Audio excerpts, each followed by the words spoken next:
he came home, he wasn't himself, and unfortunately, August of 2006, he took his own life after, dealing with, post-traumatic stress syndrome. Mm-hmm.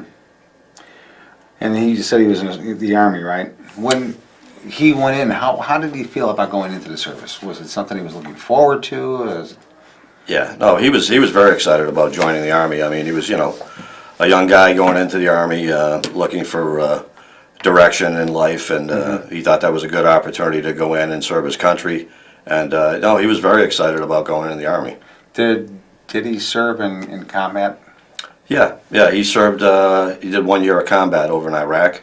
Right. That's a picture of your son, right? Yeah, that's a picture of him. How do you think it affected him when he was going in? When he was going in? Yeah, was he excited about it? Oh yeah, he was, yeah, like I said, he was very excited about it.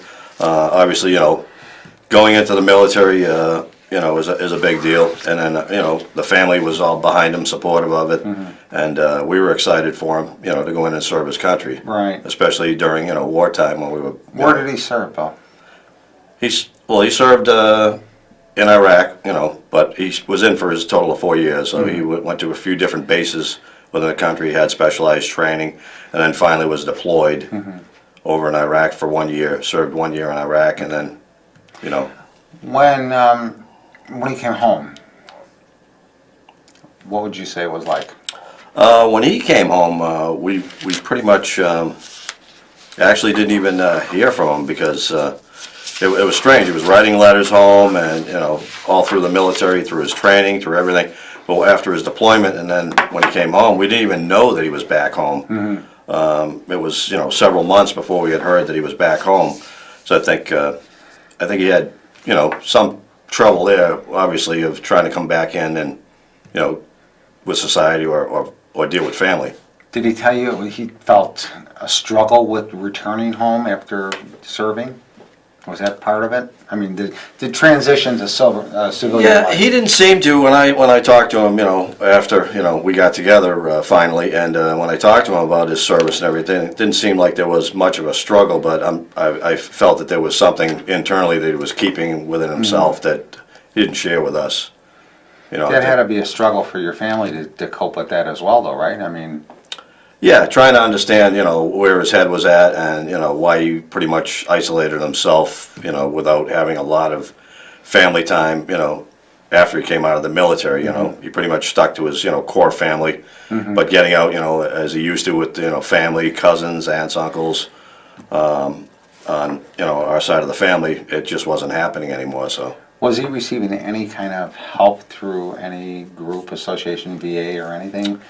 I knew he went to the VA for an issue with his back, back problem that, he has small back injury in Iraq. And he went to the VA to have that taken care of, and they were treating him for that.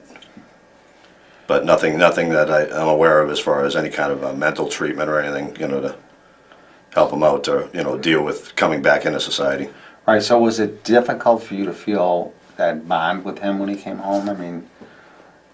Yeah, not until, the last year of his life that, he actually came around and we started to, see him more and talk to him more, and, So did anybody suspect what he was going through? I don't think so. I think he did a pretty good job of, hiding that, keeping it and dealing it, compartmentalizing it with himself. All right, all right. Being a soldier, you want to, the tough guy, you want to suck it up and, get through the fight. So he never let on that he may have had some issues, mental health issues or emotional issues? No, but us as a family was suspect there was something because when you isolate yourself and not communicate with your family, right, that throws a red flag. Were there any indications at all that he might maybe hurt himself or it was a detriment to himself in any way? No. Were there any acts of like trying to commit suicide prior? No, none at all. None at all. There were no warning signs. No warning signs. That that we knew of. That's something. What would you suggest? What would you say to a family who has a soldier coming home to look for? What are some of the warning signs that somebody should pick up on? Well, I definitely think that, people definitely need to read up on, get educated as to what veterans go through and understand, that they're trained to be soldiers. Right. So they're trained to get into a whole different mindset, to go into the military. The military actually changes their mindset and, makes them think differently because, they have to. They're in a very difficult situation, away from home, Right. fighting for the country, fighting for their lives and their fellow soldiers. So I think what family members need to do is try to be more compassionate and not, if they're acting strange or So those are some of the warning things ordinary. that they should watch for. I would think so. What's it been like for your family since his passing? I mean, is it? It's got to be hard. I know that. That's a silly thing to even say. But Yeah, it's been difficult. It's been real difficult to deal with. Obviously it was a shock when he took his life, a tragedy. No one wants to see that happen, but the family has had a real tough time dealing with it. It's been a couple of years now, but through the holidays, birthdays, obviously you think of a loved one that you've lost, and the memories. So it's been tough to deal with, but we got involved with organizations that help veterans. So I think that helps us with the healing process. We met at one of our motorcycle runs.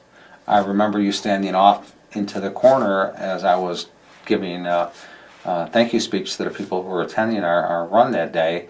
And I noticed you and your wife standing off to the corner, sort of just waiting. And I think I walked up to you and introduced myself, and you had told me about your son. Right. And I was just taken back by it. And I explained to you about the memorial that we're building in Shanahan to honor our veterans who lost the battle to PTSD. I mean, I don't know what greater way to pay our respects to them than doing this memorial for them. To me, it means a lot personally, and to veterans who lost the battle to PTSD, hopefully it'll give the families some peace of mind that their son or daughter didn't die in for nothing, No, I think it's phenomenal what Canines for Veterans has done, and I do remember the day that we first met. Right. And I remember actually the reason we went there is my wife and I were looking at how we were going to be able to cope with the tragedy, and the one thing that came into my mind was we lost a son, but how do we help others out that are dealing with PTSD, and through Canines for Veterans we were able to do that. So that's what gave us interest to come to your organization and get involved. To help us save other veterans before they become a statistic like our son. The biggest thing that we could do for our veterans that have PTSD is help spread the word and let people know what some of the warning signs are, so when they have someone coming home from serving in combat or just serving in service in the military, what are the warning signs that they should watch for? We need more public awareness of what PTSD is. I know a lot of our veterans that are returning home with PTSD, they don't want that stigma attached to their name, okay, that they have PTSD. They don't want that on their records. They don't want that to prevent them from getting a job or whatever. So the more we could raise the awareness that, hey, this is something that happens, it's a fact. Right. And it's something that we could help our veterans with. But when we've got 22 veterans a day committing suicide, that's just not acceptable. I don't see how we can allow that to happen and do nothing. But by spreading the word and getting these veterans the help that they need, I know earlier we were talking about veterans returning home. Okay. Right. The families need to be more prepared for the veteran that's coming home to them, because it's not the same person who left. Would you agree? I agree. Yeah, and I think you've touched on something there. I think that when they come home, I think the VA needs to get involved with that as well too, and help the soldiers transition back into civilian life, but also talk to the families. Well, that would be key. I think they could do a lot more than they're doing now. Do you believe that there is a stigma attached to our veterans coming home with PTSD and they don't want to acknowledge it? You think that's true? You know, I don't think so much. Maybe in the general public eye, there might be a stigma, but you know, as far as the soldiers are concerned, I wouldn't think that the soldier would come home with that, because you know, if they have this, you know, disease, they may not even recognize it themselves. Right. So I think it's difficult, but And again, it's awareness. We need to it is. raise awareness of what PTSD is and what we could do to help these veterans yeah, coming home with it. and definitely, it's you know, it's like a lot of things, you know, post-traumatic stress, you know, not only with veterans, but it can happen to people of, you know, many jobs, you know, throughout life, you know, that are stressed, whether it be policeman, a fireman, or anybody that has something, you know, a traumatic event in life, you know, that can have similar effects. Well, yeah. What does, I guess, what is the memorial that we're building in Shanahan? It's called the Forgotten Warrior Memorial. What does that mean to a family who lost a son or a daughter to?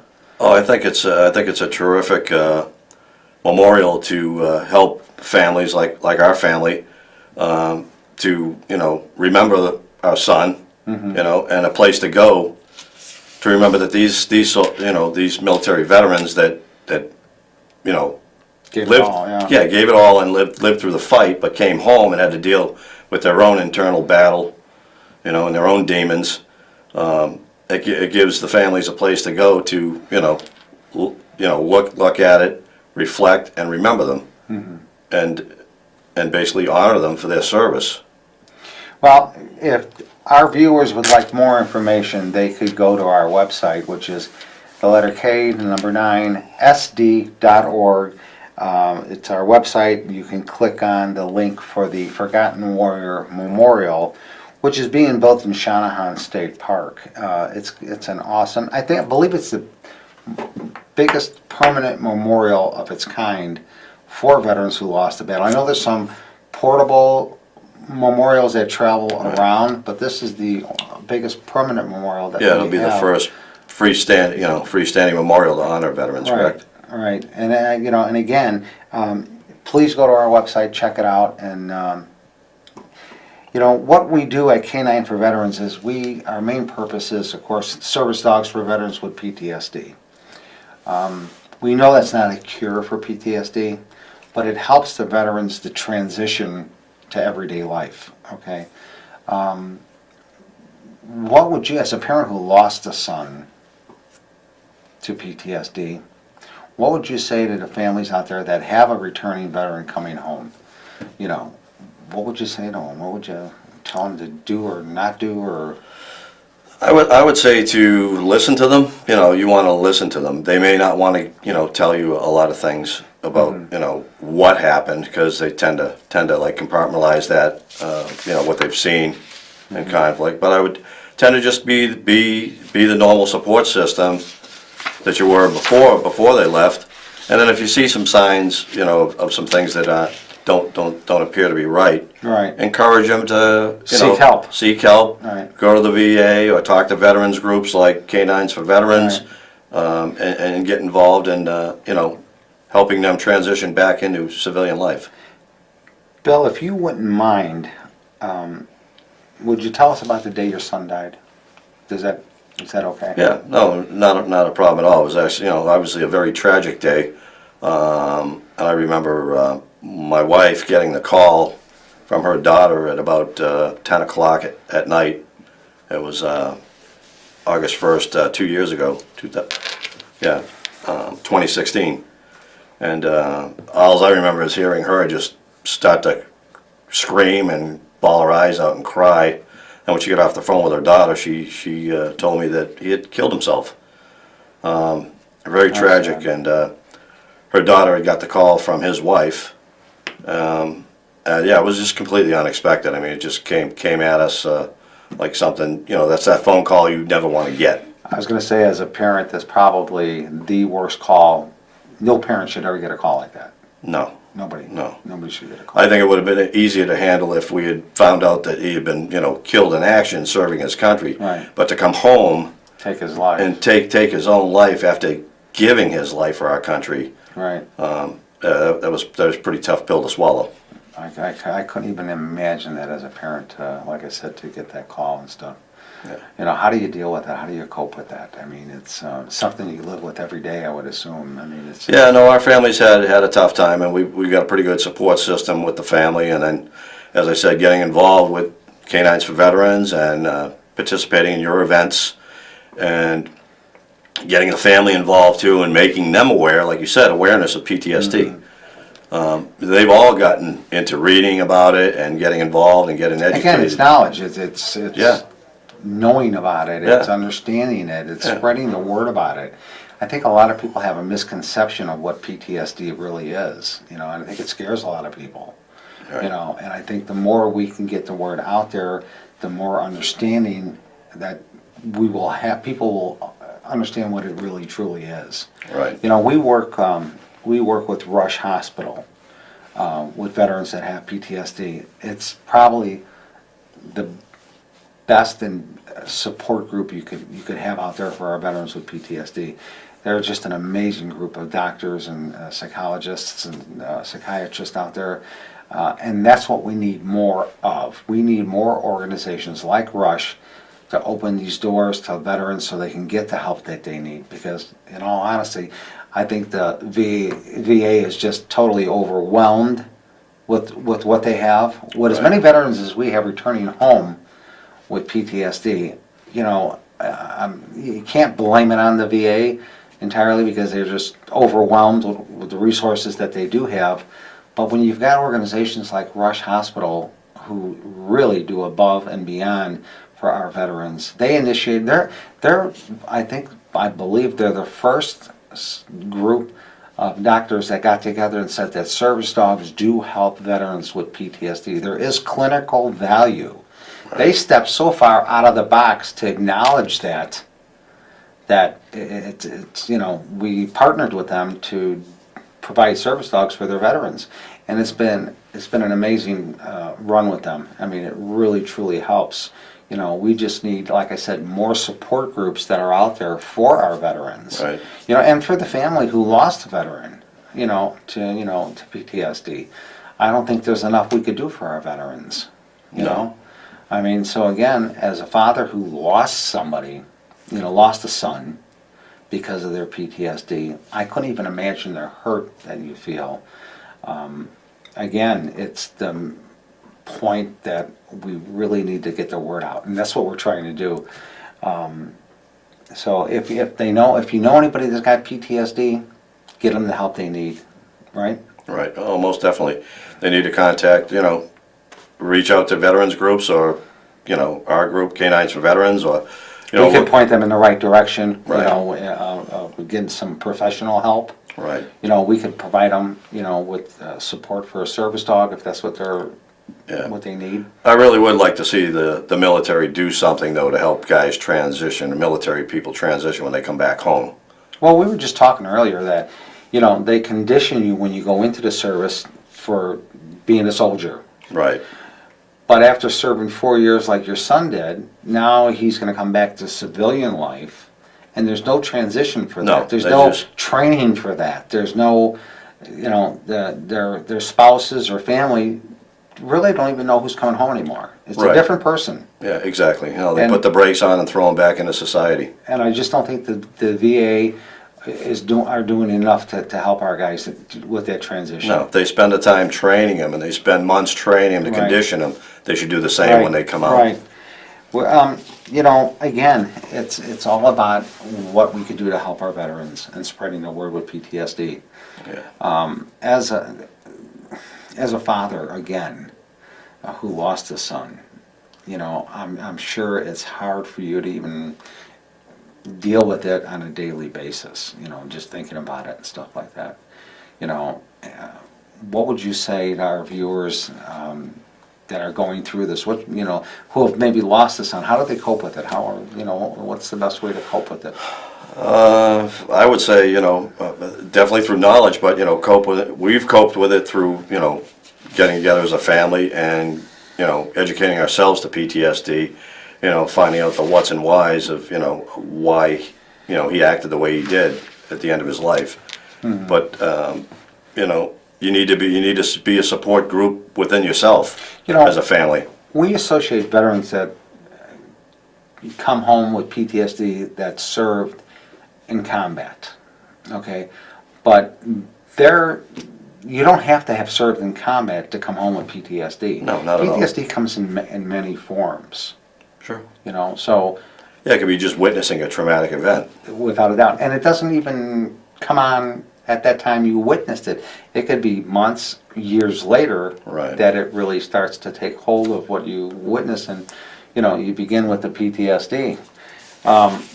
You know, again, you know, it's sad that we even have to be here tonight to talk about this. It really is. Right. You know, it's sad that we have 22 veterans a day taking their lives because That's of PTSD. tragic. How our country allows that to happen, it still puzzles me that we allow that to happen.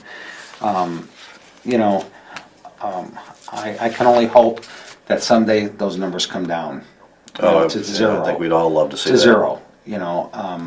Do you have any words, and we're gonna be wrapping this up shortly, is there anything you'd like to say to the viewers out there?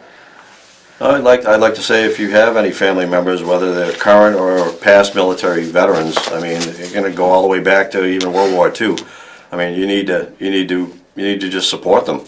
And if you see any signs of anything that, you know, bother you, maybe they've been dealing with something like PTSD, but they didn't know about it back then, you know. And nowadays we're bringing awareness to it, and hopefully that awareness is going to grow. And then along with, you know, that goes with without saying to, you know, So why don't you support your introduce your veterans. son again? Is Oh, this is Joshua David Klecker. He's actually my stepson. right. And we met when he was 13. I married his mom, and yeah, he was a good young boy, and grew up to be a great soldier. And I wish that he could still be here today with us. Unfortunately, he's not. Like I said, it's a shame we would have to be here tonight to discuss this. It really is, you know. But again, it's raising awareness is something that we have to do. You know, Most as definitely. painful it is to talk about it, it's a reality. It's out there. We can't hide from it. And the more we could let people know how they could help our veterans returning home, and the more support groups we could have out there helping our veterans, the better off our veterans are going to be. Oh, most definitely. And No. myself and my family want to thank you and Oh. Canines for Veterans for all your support you've given us through You know, a difficult time. It's been an honor. Your family has been supportive of Canine since we hooked up together and stuff. You know, you come to our events, you support us, you helped us so much out with the memorial, and you know that means a lot. You know, you're doing your part, and it just makes us. Yeah, but it's helped us throughout the healing process, and we're grateful for it. So thank you to you and Canines. And again, Bill Burns, thank you for being our guest tonight. It means a lot. If you'd like some information, please go to k9sd.org for more information, and you could call us at 773-854-1000, and we'll be more than happy to answer any of your questions. And again, go to our website. Bill, I want to thank you again. Thank you, Mike. Thank you very much for your time. Pleasure. Thank you.